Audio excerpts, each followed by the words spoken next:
Næst það skýrsla bæjarstjórnar, næst til máls tekur bæjarstjóri Ásthildur Sturludóttir.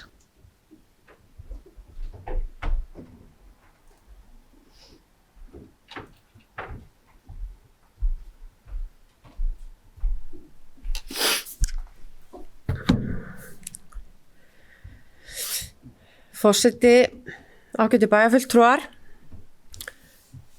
Skýrsla bæjarstjóra næra þessu sinni aftur til 20. mars. Ég hef haldið áfram að heimsækja stofnanir bæjarins og ýmis félög sem við eigum í samvinnu við í gegnum mannvirki og mun halda því áfram á næstu vikum.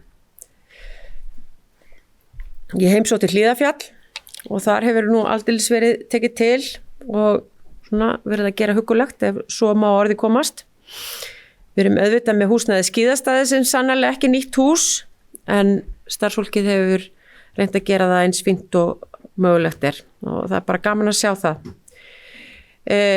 Og það sem miklu skiptir er að reksturinn hefur gengið vel, aðsóknin hefur verið frábær í vetur og veðurfar verið okkur hliðholt. Þannig að það hefur sjaldan þurft að loka frá áramótum. Ég held að það hefur verið opið í 26 daga af 29 í febrúar og held að það sé nú bara alveg einstakt. Og ég held að ég geti bara leyft að fullyrða það sem ég hef eftir forstöðumannum að hann sé afar sáttur með stöðuna og sérstaklega sáttur með starfsmannahópinn sinn. En við þurfum nú samt sem áður áfram að greiða með þessum rekstri, svo að það sé nú sagt. Ég heimsótti Káaheimilið, þar sem framkvæmdastjórinn fór húsið með mér. Það er auðvitað mikil spenna og eftirvænting fyrir þeim miklu framkvæmdum sem framundan eru.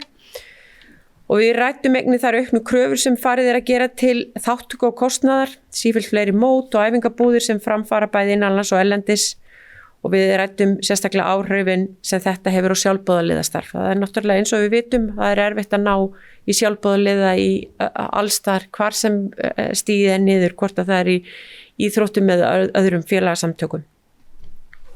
Ég hef síðan verið að funda með velferðarsviði húsnæðismál. Eins og þið vitið þá hefur verið að leita eftir húsnæði fyrir barna- og fjölskylduhús og ég er nú að vonast til þess að það sé að sjá til lands þar. Það vinnufundur lífskeiðakjarna og við erum núna að bíða eftir því að fá niðurstöður í könnun sem félag eldri borgara á Akureyri að láta gera húsnæðismál og þar er við þess hóp í þeim efnum og við verið aðstoðið við það. Og þegar þær niðurstöður liggja fyrir munum við setjast yfir þær niðurstöður.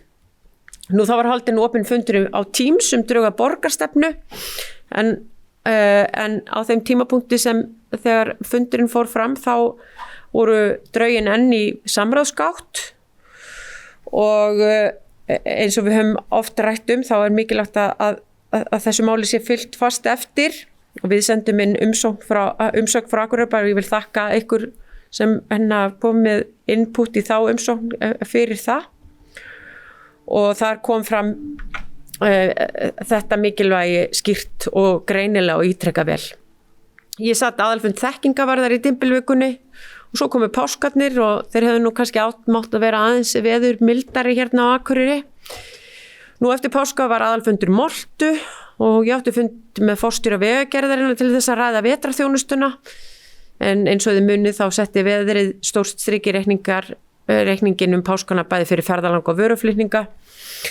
Þar sem bæði Öxnadalsheiðin og Siglufjarðarleiðin voru annarkvort lokaðir eða illfærar og náttúrulega mjög víða afleitt færð og svo hefur þetta náttúrulega verið að endurtaka sig undanfarið. Nú vikuna eftir páska voru 2 undirbúningsfundir með fulltrúum frá Arctic Mayors Forum sem tóku þátt í Arctic Encounters í Alaska en þar var ég í síðustu viku. Þar talaði ég í 2 málstofum það hvað þarf að byggja upp samfélag á norðurslóðum sem drífandi á heillandi og vekur löngun hjá fólki og fyrirtækjum til þess að setjast þær að.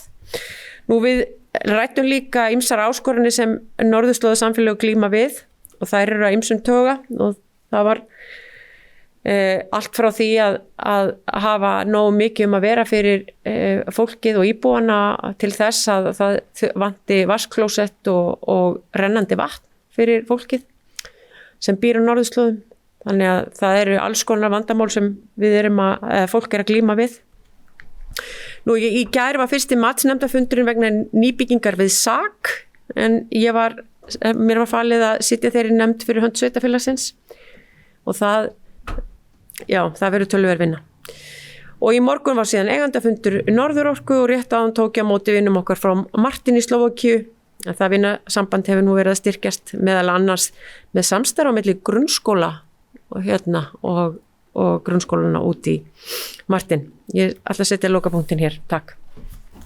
Það bæjarstjóri Ásthildur Sturludóttir loki máli sínu. Eftirtalda fundagerðir lagðar fram til kynningar.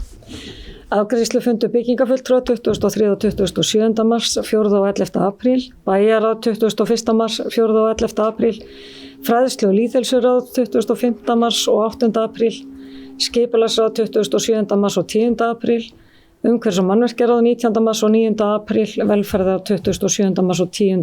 apríl. Hægt að nálgast allar þessar fundagerðir á heimasíðu bæjarins. Og þá slít ég fundi 6 mínútur yfir 5. Takk fyrir góðan fund.